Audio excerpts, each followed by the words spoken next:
የከንፈር ወዳጅሽ ነው። ማንኛ አንተ አትናገርም? የአደይ አባት ቆይ ምን እያደረጉ ነው?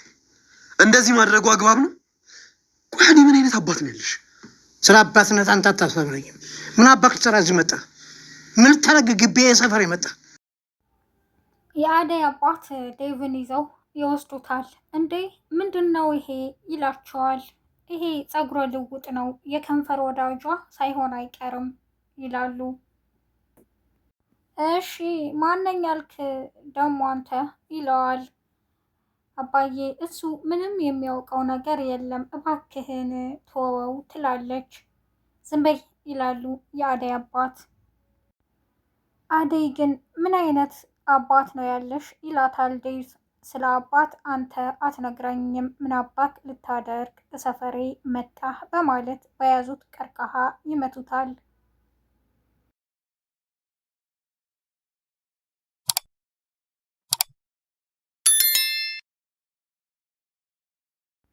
ሰላም አለይኩም ወራህመቱላሂ ወበረካቱ። ሰላም እንዴት ናችሁ? በአለም ዳርቻ የምትገኙ የነጅሆም ኩኪንግ ቤተሰቦች ደህና ናችሁ ወይ? ላይክ፣ ሼር፣ ሰብስክራይብ በማድረግ እስከ መጨረሻው አብረውን ይቆዩ። ሰራተኛዋ አደይ ድራማ ክፍል 63ን ይዤላችሁ መጥቻለሁ። የአደይ አባት እንግዲህ አሻፈረኝ እያሉ ነው። ልጃቸውን ለማትፈልገው ሰው እድራለሁ እያሉ አደይም አባዬ ውሳኔን መወሰን የምችለው እኮ እኔ ነኝ እያለች ነው። አባትየውም የኔ ክብርስ የኔ ማዕረግ በማለት የራሳቸውን ክብርና ማዕረግ አስቀድመዋል። ዴቭም እዛ ሄዶ ስለተያዘ ማነኝ ያልክ ደግሞ ምን ልትሆን መጣህ ይሉታል። አደይን ብዬ ይላቸዋል። አደይ ግን ምን አይነት አባት ነው ያለሽ? ልጅን ካላገባሽ ብሎ እንደዚህ ማሰቃየት በሕግ እንደሚያስቀጣ አያውቁም እንዴ ይላቸዋል። ደግሞ ከኋላዬ ብዙ ሰዎች አሉ የሚመጡ፣ እንደዚህ አይነት ወንጀል በሕግ እንደሚያስቀጣ አያውቁም ይላቸዋል። ቆይ አንተ ደግሞ የትኛው ጠበቃ ነህ ይሉታል።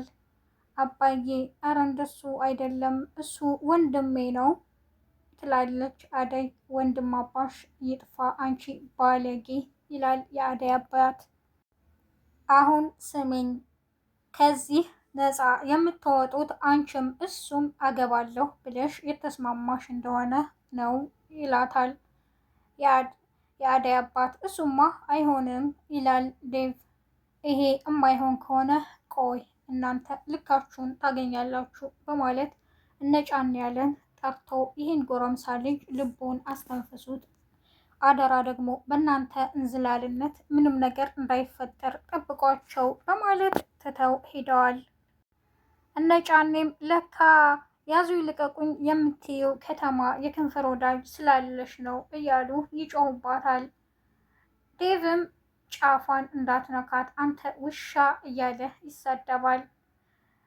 ጫኔ ግን ሚስትህ ላይ የምታደርገው አልበቃህ ብሎ እኔ ጋር እንደዚህ እያለች አደይ ትማጸናለች። የአደይ እናትም እኔ ምን ይሻለኛል በቃ ልጄም እኔም መቀመጫ አጣን እያሉ በጣም ተጨንቀዋል። ዳይመንድ እና ኪንጎም ያው አደይን ፍለጋ ሂደው ነበር። ዴቭ ስለተያዘ እኛ መቅረብ የለብንም፣ የኛ እጣ ፋንታም እንደነሱ እንዳይሆን፣ ባይሆን በሩቅ ሆነን ጉዳዩን ተከታትለን እነሱን ማስለቀቅ አለብን እያሉ ያወራሉ። የአደይ አባት ወዳጄ ነው ስትል አልነበር እንዴ? በቃ ሂድና የሚሆነውን አድርግ፣ እሷንም አስለቅቃት ይለዋል ኪንጎ። ዳይመንድም ከዚህ ጊዜ በኋላ አሁን ሂጄ ብጠይቀው አደይ ስትያዝ ነው የመጣው ብሎ ሌላ ጥርጣሬ ውስጥ ይገባል። እንዴት ሆኖ ይላል ዳይመንድ።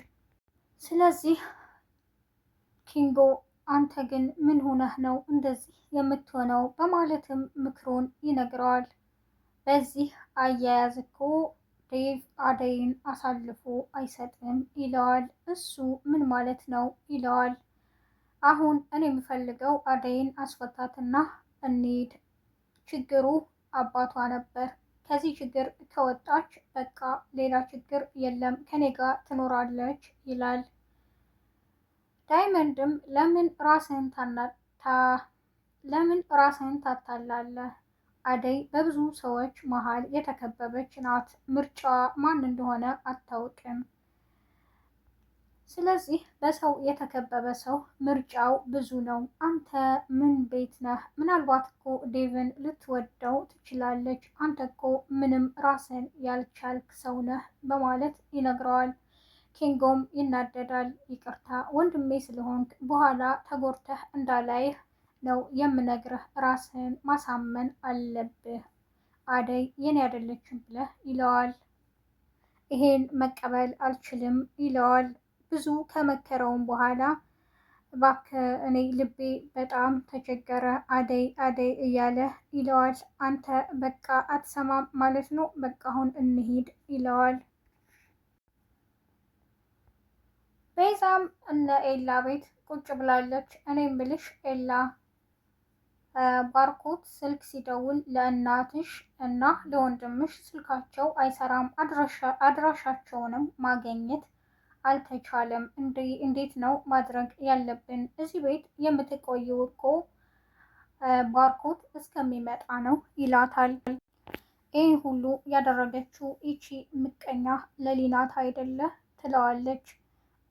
ድጋሜ ለሊን እንድትናገሪ አልፈልግም ይላታል ኤላ። በዚህ መሀል ለምለም ትመጣለች።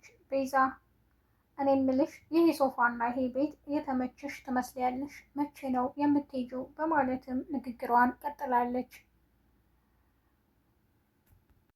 ሊዱም በጣም ተጨንቃለች። ወንድሜ የት ሆነው ምን ሆኖ ነው እያለች ድንገት እነ ዳይመንድ ይሄዳሉ። እንዴ ወንድሜስ ትላቸዋለች። ሊዲያ እባክሽን ተረጋጊ፣ ዴቭን ከአደይ ጋ ነው ይሏታል። ወንድሜን ጅብ በላው እያለች እሪ ትላለች። በቃ መሄድ አለብኝም ትላለች። አርፈሽ ተቀመጪ፣ በዚህ ሰዓት ጥሩ አይደለም ይሏታል። እሷም እናንተ የተረገማችሁ እኮ ወንድሜን ትታችሁት መጣችሁ እያለች ትቀውጠዋለች። የባርኮት እናትም ወደ ለምለም ደውላ ልጄ ነይ እስኪ እፈልግሻለሁ፣ ቡናሽ ቆንጆ ነው፣ ቡናም እንድታፈይልኝ ይሏታል። እሺ ብላ ወደነ ባርኮት ቤት ሂዳለች። ለምለም ዴቭና አደይ ያወራሉ። አደይ ይቅርታ በቃ ያን አስቀይሜሽ የነበረውንም ይላታል። ደግሞ እሷም ሳልነግርህ ስለመጣሁ ይቅርታ፣ ሁሉም ፊቱን ዞረብኝ። እናት እያለኝ ለምን እንደዚህ እሆናለሁ ብዬ ነው የመጣሁት ትለዋለች። ግን አሁን አንተ ስለመጣህ ደስ ብሎኛል ትለዋለች። እኔም አንቺ ስላለሽ ደስ ብሎኛል፣ ካላንቺ ሁሉም ህይወት ባዶ ነው ይላታል። ሊዲያም እኔም ብለው እማዬ ሁላችሁም እዚህ ቤት ነው የምትኖሩት? አደይም እዚህ ቤት ነበር የምትኖረው ትላቸዋለች። አዎ አባቷ ከቤት ሳያስወጣን በፊት እሷ ከተማ ከመሄዷ በፊት አባቷ ቤት ነበር አሁን አደይ የታገተችበት ቤት የምንኖረው። ከዛ በኋላ ግን ያው እኔ እዚህ መጣሁ አባቴ ቤት ይሏታል። በቃ እዚህ ቤት እያለች ሊዱ አሁንም ቅብጠቷን ቀጥላለች። ዳይመንድ እና አሸናፊ ቁጭ ብለው ያወራሉ። እንዴት ነው የከተማ ኑሮ ይለዋል። አይ የከተማ ኑሮ በጣም ይከብዳል፣ እንደምታስበው አይደለም እያለ ይነግረዋል።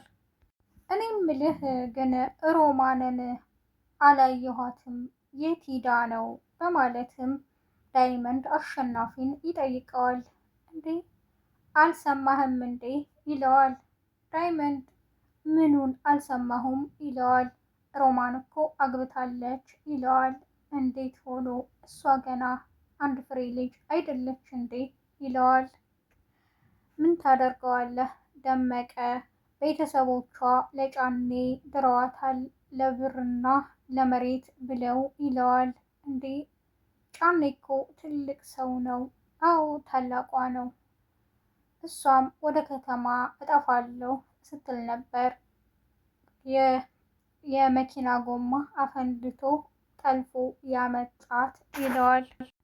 እልል ብሎ የዳራት ሁሉ አሁን ማንም የለም፣ እጇንና እግሯን አስሮ ይዟታል ይለዋል። እህቶቻችንን እናስለቅቃለን ይላል።